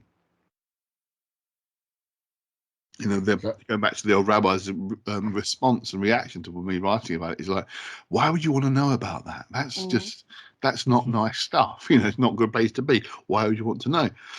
It's like people, why would you want to know about serial killers? Why would you be interested in people who murder people? Because we do. We have a fascination with this sort of thing, You'd want to learn about it almost for your own sake, just out of interest, whether you're interested in maybe professionally as a therapist or just because it fascinates you that people can be like this, Blimey. So, Andy. Yes. I have to ask. Yeah. In your exploration of this, what was one of your experiences with this? You'll have to wait till the book's out. Damn it! Oh my God! No spoilers. Damn. So, all I can say is a feeling of being somewhere, a feeling of. The best kind of way I can explain it is a bit like if you've ever experienced hypnosis, where you remember something under hypnosis, it feels much more real. Whether it really exists or not doesn't matter. It feels more real. You're not just imagining. It's a bit like when you first start to fall asleep, your mind kind of wanders off, and you're also almost dreaming half awake, and then you kind of jump back into normality. And, oh, blimey, yeah, I was drifting off there for a second. And you were dreaming something. It's like that. It feels more real than imagination. It doesn't feel like you've just conjured it out of your head. And that's as much as I can really say, because I say a lot of these are often quite personal experiences because it depends who you are as a person as to what you experience. So what I might experience, what you might experience could be quite different, or it could be very similar. There's no way of knowing. And what I would say to people is, as I do in the book, is if you try these mental journeys, make a note of what the hell you see and experience, write it down, or modern times use your phone to record what you're seeing, just say it aloud. And then you look at what you're experiencing. It does tell you stuff about yourself. And we've all got darker sides, darker motivations, and what we might consider as being negative or not particularly brilliant. It's a way of exploring that as well, because it's always this mirroring idea of what you're experiencing externally is exploration of what's internal. So you can learn from that kind of experience. If you discover you're a rather negative ego that's kind of full of itself, then you experience something quite unpleasant because that's the attitude you've got into it with. You'll experience something unpleasant, like I say with Crowley. If you go more magnanimously, if you like, less sort of ego-driven and just an experience of exploration, you'll have a different kind of experience. You're still dealing with a negative forces in the sense of, according to the teachings, if you like, they want to destroy us. They want to take over the world and reduce the world to chaos and put it away from God completely. But that doesn't mean to say that they're going to achieve that just because you go visit them and say hello. Okay. Where do I want to ask next is the question. What did you learn from it? That I would rather keep to myself. Okay, that was probably a question too much to ask, really. It is, as we've been saying, this is also as much to do with self-exploration as it is to do with exploring those realms. I mean, one could argue psychologically that that's all this really is an exploration of oneself, understanding one's own drives and motivations that you can achieve through long-term therapy or experiencing things like exploring the realms of the clip-off. That's the kind of thing. In therapy, I mean, I always bring back things, it's my profession, but you part of that journey is exploring the negativity within yourself, why it's there, why you act and do what you do that might be contrary to what would be good for your own well-being. We still do stuff that's not good for us.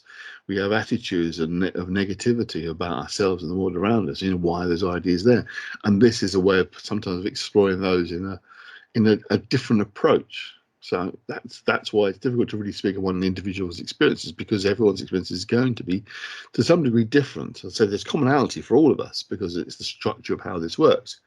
You could parallel that as being the structure of how the brain works, so that you get those two paralleling each other anyway. So there is a degree of similarity, but individual experiences is going to be different. Richard? No, I was just sort of sitting back in and listening to that, and I do get what you're saying, Andy, and it is sort of you're sort of you're not physically going to the realm per se, are you? Absolutely. You're using in this case you're using the technique of scrying to actually do it. So absolutely. So you are creating a window. So you do have a barrier there. Absolutely. It's like, watch a live TV program that's, I don't know, showing a war zone live. I mean, the cameras are there, but you're not there, but you see it as if you're actually there because you look at the big TV screen in front of you, but you're in no danger. You haven't actually gone. But you're not in any physical danger through watching it. Yeah. Any more than a soldier can suddenly reach for your screen and pull you into the battle. It can't happen. It doesn't happen. They don't leave the TV screen. They don't leave the glass. They don't leave the water is the idea. They can't. However, to play devil's advocate on that, for your analogy, what you see on the screen is or can be very impactful on you as a person. Oh, absolutely. So even being an observer is impactful. Yeah, I mean, a number of different writers over the years have warned against people who might have, excuse me, better way of putting it, emotional issues, should avoid this sort of stuff because it would unbalance them. Gurdjieff wrote about this quite a lot, that you need to be very careful, because sometimes also beginning to explore these things can bring out things that in yourself you didn't realize were there. And that is something you have to be careful of. Yes, very careful of, I would say. So when we talk about, or when it's spoken about, not we, but when it's spoken about, and I know you have very firm views on this, when they talk about an entity being able, forget the Kabbalah so much, or the concept of the Kabbalah so much, but when people are talking about demons being able to affect them or possessing or something like that, are you saying that can't happen, that doesn't happen? I would say so. That every example that I've ever looked into in any real detail, what is being described as being as demonic possession, etc., is because of not understanding how human psychology works, certainly historically speaking. And we tend to hang on to that idea, which is a real shame, because I do often think that, there are good cases where people have ended up being killed because they've been possessed and exorcism supposed to have saved them. And actually what's been described sounds much like mental illness. Some kind of breakdowns occurred, or, even simple things we should recognise now as being epileptic fits, for example. That would be seen as demonic possession, and they're trying to exercise someone's own epileptic fit and probably get killed because they're trying to hold them down. But there are examples in texts, religious texts across the board, including the Old Testament, which is Jewish, of possession. Yes, and I would say that they are good examples of us not understanding human psychology. Okay. Where the brain starts to go wrong. That thing. All those examples could easily be just explained if you have the right understanding and knowledge of human psychology. Okay. Now, that's not to say people don't believe they get possessed. I certainly think people believe they become possessed and will then have a good positive reaction to being exorcised. But it's about belief systems. There's no actual demon in them possessing them. Interesting, folks. Interesting. I know plenty of people won't agree with me, but no, yeah, but everyone's entitled to their own opinion, and you're well researched in the work that you've researched. So, that's not an uneducated perspective, is it? I would like to think so. There's just little old me trying to grapple with various concepts, but I know I have belief systems in place that maybe don't fit with what other people believe. And, that's what makes this world so interesting, and the people we talk to so interesting. Right? Well, I hope so. And that's the whole point. Job, doesn't it? Yeah, that's the whole point, really. So, okay, Andy, I'm going to go the thing I'm going to bring up next, which is a little bit off the topic of the Kabbalah, quite frankly, and I believe it's Islamic. There's no jinn then. Oh God! I know you were going to say that. I had to bring this one up, guys. It's a very odd thing. The jinn, I don't know, because they work differently again. You see, did they exist before Islam? Are they just relabeling other entities? I mean, one of the common things but that happens with, again, the origin of so-called Christian demons is the fact they're actually pre-Christian gods that have been transformed into demons rather than demonized. Literally demonized, exactly. Rather than trying to deny they exist, I said, no, these existed, but you were fooled. They're really demons. The jinn are kind of a bit like that for me. They are the sort of demon forces you might find in that part of the world, but they are mischievous. I suppose some elements are a little bit like what's called the Dybbuk, which you get in Judaism, which is this possessing spirit, which is a spirit that possesses people. That's often of someone who has died before, who has things they want to do in this life that they haven't had a chance to finish. That's not necessarily evil stuff. It could be good stuff as well, but that's specifically what Dybbuk is. A jinn are kind of it gets into complex areas of trickster spirits as well, that they aren't necessarily just demons in the same biblical sense of Christian sense of demons, that they are more of they can also be not bad. That's where you get genie comes from the word jinn. That's like the genie of the lamp in Aladdin. It's not necessarily an evil force. It's just a supernatural force. I mean, conventional Islam wouldn't say they existed because, again, there's just one God, etc., nothing more than that. But they are a common thing in Middle Eastern culture, shall we say, that these entities are supposed to exist. So, to answer your question. It does. So, when you look at the different belief systems around the world, the older ones, not the more modern, but the older ones, don't they all have entities that can interact with the human race on a positive or a negative way? Yes, but then I suppose it's one of the things that, funny enough, I was debating recently with a friend of mine, the whole notion of there being an otherness existing anyway. Other beings that exist in reality at different levels of reality around us, that maybe we've labeled these and categorized these as angels and demons, but these are the others that are with us. And then, funny enough, I was talking with a friend of mine recently, actually, Steve Ward and I did a show together talking about the Skinwalker Ranch. Yeah. And one part of that, you had a rabbi come in and carried out a reading, and the place seemed to react to it, which is fascinating. He also said, and it is true in the Bible itself, Old Testament Torah, it does talk about other beings that live on this earth with us, intelligent beings that exist with us, but they're not like fully physically with us, but they're here as well. And I thought that is kind of what we've always talked about, the others, the ultra terrestrials, they're things that exist with us. And these things like the jinn, for example, could be a manifestation of exactly that. These othernesses that exist within us, that exist around us. That some of the strangest sightings, I don't necessarily mean things possessing people, that kind of stuff. I mean just sightings of strange creatures itself are all part of this other that is with us, that's around us. But again, like I was saying before, it's not something that's completely separate from us. They don't exist independently of us, but they're not just independent upon us to exist. There's something else going on there.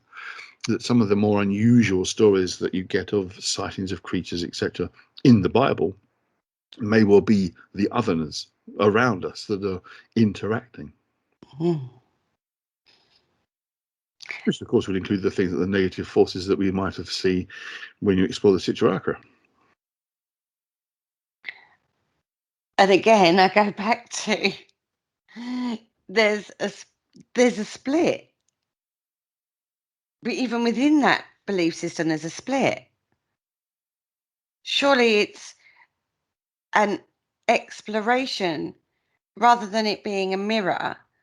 There's an exploration within of understanding every aspect and every part of yourself to become the one. So it would be important to explore both avenues to become one. If you're going back to the Judaic Kabbalistic idea, then there isn't a split in the sense that the direction you head takes you further or closer to God. So it's only one journey. Whether it's one, whichever way you're going on that path, it's the same path. I suppose if you was exploring both, it would lead to chaos, wouldn't it?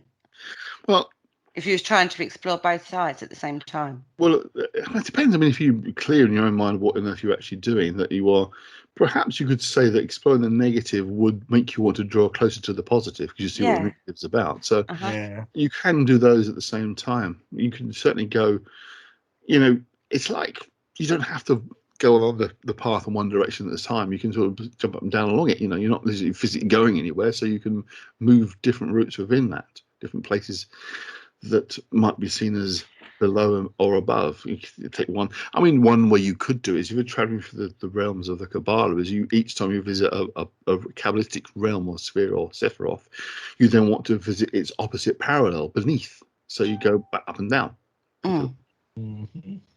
So now we're looking at this symbol, the symbol you described of the 10 spheres at the beginning of the show, in regards to rather it being a flat linear scenario. You're looking at it more in a 3D kind of way. More four-dimensional. The path isn't necessarily that you one to the other. It's just that's how it's represented. I mean, one of the things that's often important to recognize with the Kabbalah, particularly, the tree of life is not the Kabbalah. It's just a schematic layout of the concepts. It isn't the same thing. It isn't. You're not literally following this path. And the funny enough, my very first experience of this came in a series of odd dreams I had back in the late 80s.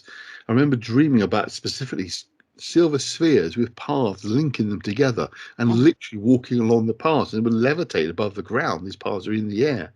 And then I saw the cover of a book called The Mystical Kabbalah by Dion Fortune, and that is exactly how it looked. It was literally a three-dimensional version of the Kabbalah with silver spheres, like I dreamt about. I'd never seen it before. And that was one of the earliest kind of connections. That's what made me first get into this stuff, was seeing that. A mystical message, if ever I've heard one. It's a mystical experience there. Yeah, right. You could say that I was destined, or sort of God led me to be in the bookshop at the right time to look up and see the right book. Well, it was just coincidence. It was just pure coincidence. A rather useful coincidence that sort of shaped my interests, but it was a coincidence nonetheless.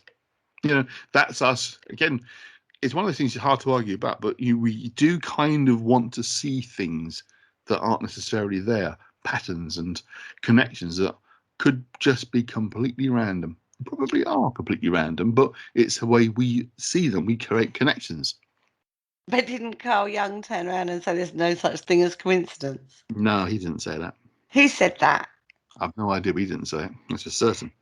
Ah, there are meaningful. I stand corrected then. Well, he talks about synchronicities, which are meaningful connections, but he never said that about. Sometimes things are just what they are. Well, we learned something new there tonight, didn't we, everybody? Right. I want to talk more about this symbol, because this symbol has been put on lots of other, like you mentioned, the tarot. So it's been put on lots of different things. I've even seen it linked to the ufology world, planetary alignments and stuff like that. I've seen it linked to resonances in regards to tones and resonance. Yes. Sacred geometry. I've seen it overlaid on lots of other belief systems, I suppose you put it. Yeah. concepts, are they just segments of the main part of teaching, not so much the planetary one, but, are they somebody's interpretation of what? Yes. Okay. They've taken the schema itself and reinterpreted it to fit other ideas, which is what things like the English Kabbalah and the Christian Kabbalah does the same kind of thing. If you talk about, it's a difficult thing to say. The Kabbalah itself as a term is just a name of something. The teachings behind the Jewish Kabbalah are a specific set of teachings, if you like, but the schema of the Kabbalah, the symbol with the spheres and the paths, that's been adapted and readapted elsewhere, and as a way of structuring a mystical pathway, I suppose is where we could put it. That's a way of putting it together into a coherent pattern. I mean, one of the common comparisons you do come across, particularly of my shared interest, is people compare the Kabbalah to Yggdrasil with its 9 realms. Now, they're completely different ideas, worlds apart in terms of ideas. I mean, with the Yggdrasil, you are talking about realms that have completely different meanings to those of the Kabbalah. But on the surface, you might think there is a real similarity here. That maybe one idea came from the other one, but not really, because the Yggdrasil is always drawn as a tree until Stephen Flowers came up with a schema design for the Yggdrasil, which I borrowed in my rune book, but it's very modern and it's very recent, and it looks a little bit like a 3-dimensional version of the Kabbalah because it's got spheres and paths. But that is not how Yggdrasil really is supposed to work or even appear. So, right. Well, then that answers that question for me as well. It's, there's nothing wrong in doing that. I mean, it's a modern process with magic is the development of new ideas from old, moving them forward, changing them. If it works, it works, and you don't have to be some kind of stick in the mud, stick to the original ideas only. Because I didn't. As I said before, first off, I was. In my book I'm working on now, I do talk about initially following all the rules as much as is possible, because some of them are damn impossible because the things you're supposed to be able to do, you can't do. But you start to work down and you filter out things that may be extraneous you can perhaps leave out and find what you're doing still works. If you leave this bit out and that bit out and it still works, then you're onto something. You're adapting, you're developing it. And of course, there's nothing wrong with adapting and developing ideas. If you accept that the Kabbalah originates with Judaism, mystical Judaism, that's a fact. You can't escape from that. Some will try to deny that and claim, oh no, it came from here, it came from there. Well, it didn't. You're adapting their idea. Fine, go with it. It's okay to do that. There's still groups out there that want to sort of take the Kabbalah a lot further back than what it actually is. Well, they would claim it comes from other sources, which there is no evidence for at all. As I say, we have the foundational texts that without those, it doesn't exist. Therefore, they are the origins. And I don't see why people need to want to do that, but some do. They say, oh no, it's from ancient Greece, it's a Greek system. In fact, it's not at all. The one book that came out that tried to compare the two, it kind of didn't work really.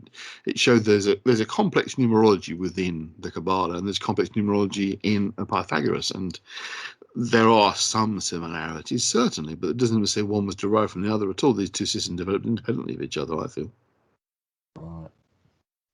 So then do we not go down to when we've spoken before about these ideas that bubble up in various cultures? Like, do you remember when you talked about the islands and you said like they could be completely separate islands, but an idea will bubble up from underneath, or not underneath, that's a wrong way of putting it, but an idea will bubble up from somewhere that's common.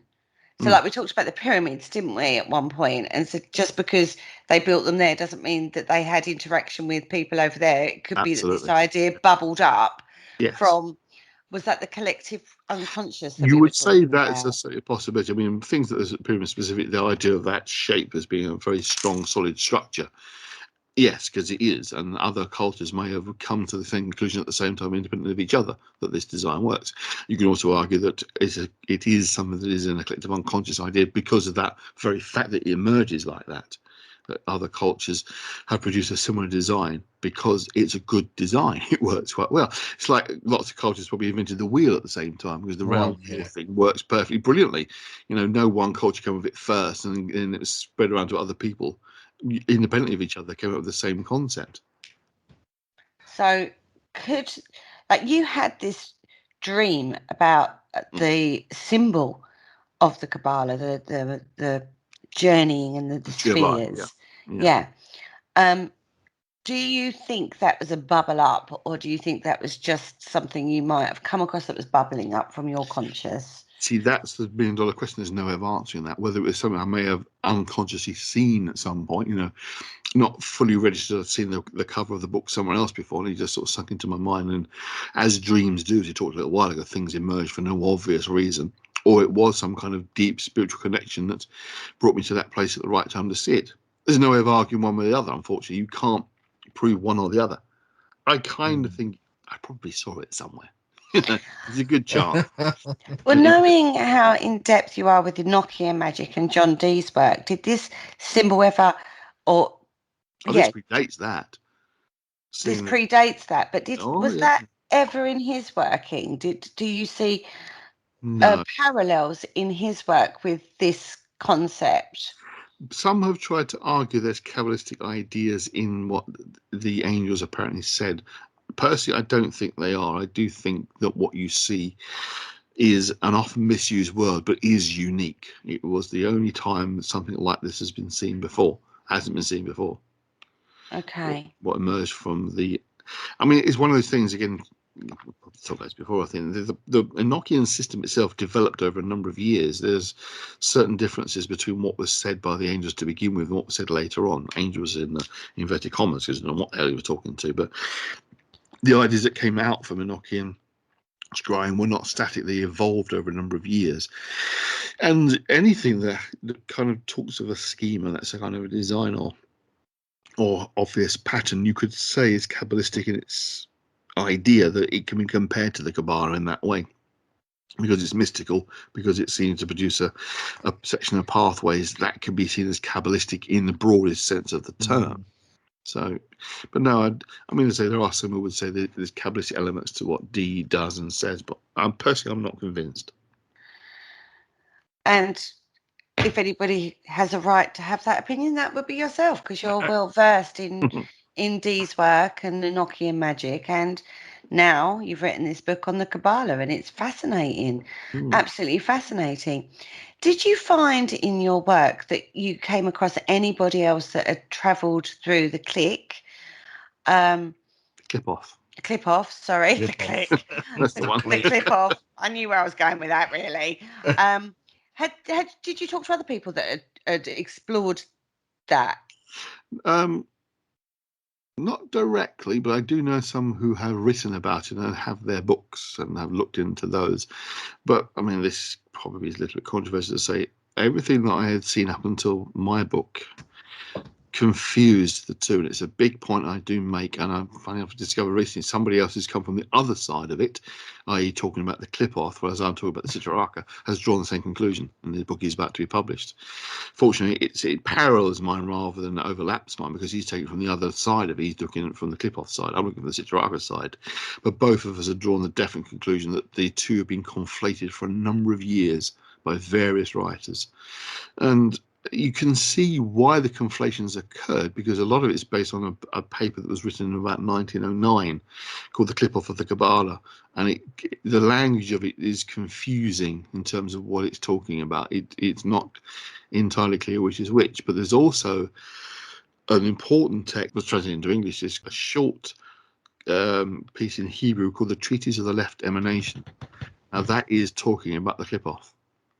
Right. And that was originally written around about the same. Now, this is the interesting thing. It was written around about the same time as the Zohar, but remained untranslated until it was effectively discovered in a museum, a library rather, should say, in Jerusalem, where it had been transported when the Jews basically moved to Jerusalem in about the 1600s, when a lot of them were forced out of Europe, long before, obviously, the Second World War. They'd already began to sort of gravitate towards Jerusalem and what would become Israel. So it had been there for centuries and untranslated, but yet it was an important text on the clip-off. Do you think it was untranslated because they didn't want the masses of people exploring areas that could be detrimental? That would be nice, wouldn't it? Kind of mystical, kind of conspiracy stuff. No, it was just a bunch of texts that had been translated before. It was one of a number of texts that were discovered. by a chap called Gershom Scholem, who is probably the world-renowned expert on the Kabbalah. He passed away a few years ago now, but he was the man for the Kabbalah. He really re-instigated interest in it beyond the original Jewish Kabbalah, I should say, because obviously the Golden Dawn's interest went back to the 1800s. The West's interest in the Kabbalah began with MacGregor Mather's book, The Mystical Kabbalah, which is actually just translations of sections of the Zohar. But that was the foundational text that has led to its inclusion in Western mystery tradition within the Golden Dawn. More specifically, it's become a key element, but that came about in the 1800s, so it's still relatively new to us. Okay, and lastly, on this particular topic, because we are running out of time, believe it or not, you've mentioned the Golden Dawn several times throughout the show, in regards to this and taking and the link to Kabbalah. Mm-hmm. In regards to that, what is their understanding of the Kabbalah? They're not following the Jewish pathway through that, are they? They've taken that concept and done it through esoteric ritual. See, all your Vegas, that's a whole other show. Oh, okay. Golden Dawn understanding the Gosh, Kabbalah. you've Not the one got I want 4 to get minutes. too involved. Not one I want to get too involved in, because it's a complex area in itself. I suppose fundamentally you could say they've used it as a way of structuring their own teachings. The Golden Dawn's levels of teaching are 10 levels themselves. They've got different names. They're not the same as the levels of the Kabbalah, but they've used it as a structural guide, shall we say, or rather more specifically to say MacGregor Mather's, who's one of the founders of the Golden Dawn, his translations of sections of the Zohar, which became published as the Mystical Kabbalah, they were one of the key texts, if you like, as the founder of the Golden Dawn, taking the ideas and turning them more into rituals that the group would perform. On that note, thank you so much for coming on and explaining thanks, the Andy. concepts of the Kabbalah. Where can people go and buy your books, and outline the other books that you've written as well for us? Certainly, I mentioned a couple. The most recent published is my second edition of Runa, the book on the Armen and Runes, which is with Troy Books, troybooks.co.uk. My book on the underworld, the Dante's Inferno, the underworld Gnosis, is with Three Hands Press in the States, which you can get from them, or Midian Books in the UK. They're like a supplier. The book I've been talking a lot is called Sefer HaSitra Achra. Sefer Ha is just Hebrew for book of the Sitra Achra. It will be with Three Hands Press. They have had it for a while, but they've had, because of various things going on around the world at the moment, been some delays in their publishing schedule, so it may not be out probably now until next year.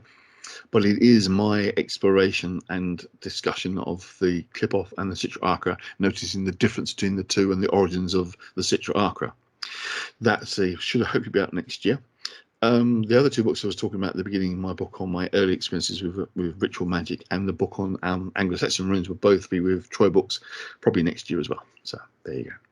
And don't forget the Wicked Shelter. Yes, everyone keeps reminding me. I keep forgetting about that. The book that's probably best known for, at least it's the most widely available, is a book called The Wicked Shoulder K, which again is from Three Hands Press, which is a collection of spells, incantations from the UK, basically from Victorian age and further back, compiled from my collection of Victorian folklore books, which contain genuine spells and spellcraft and incantations and ritual magic used by supposed witches of the UK.